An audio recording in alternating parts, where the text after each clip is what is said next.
This short segment answers the question of how to find the standard deviation of a discrete random variable using the formula sigma sub x is equal to the square root of sigma of x squared times p of x, the probability, minus mu squared, minus the mean squared.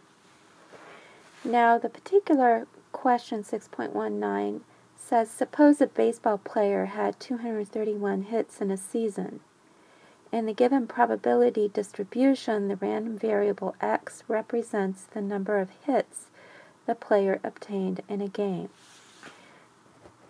So I've written the probability distribution that was given in a horizontal table. I've written it now in a vertical table, so you can see your x values for the random variable x, which is the number of hits the player obtained, 0 up to 5, and then the probabilities for each of those numbers of hits. Since the formula uses x squared times p of x, we go back to the formula, we need an x squared times p of x. We already have the mean from part A, so we've already found the mean. The mean came out to be 1.5. So what we need to find is the x squared times the p of x, and then square the mean and subtract that result. So we're going to find the x squared times the p of x. We're going to sum that up, and we're going to subtract the square of the mean and then square root everything. So for the first row, 0 squared, x squared is 0 squared times p of x is 0. And then again, 1 squared is just 1 times p of x is just 0.4398.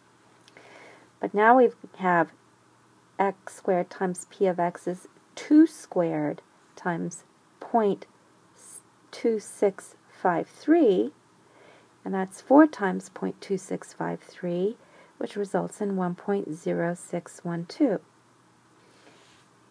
Fourth line, 3 squared is 9, times the 0.0544 is 0.4896. 4 squared is 16, times the 0.0902 is 1.4432. And the same thing for the last row, 5 squared is 25, times 0.0050. So now we have all of our x squareds times p of x. We sum all those values up, so the 0 plus the 0.4398 plus the 1.0612 plus 0.4896 plus 1.4432 plus 0.125, and we get 3.5588.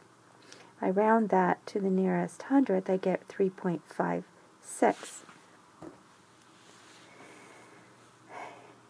So I take that 3.56, which is my x squared times p of x, and I take the mean that we got in part A, which is 1.5, square the mean, take the difference, square root that, and you get 1.14, which is approximately 1.1, which is the correct answer for the standard deviation of the random variable x in this problem.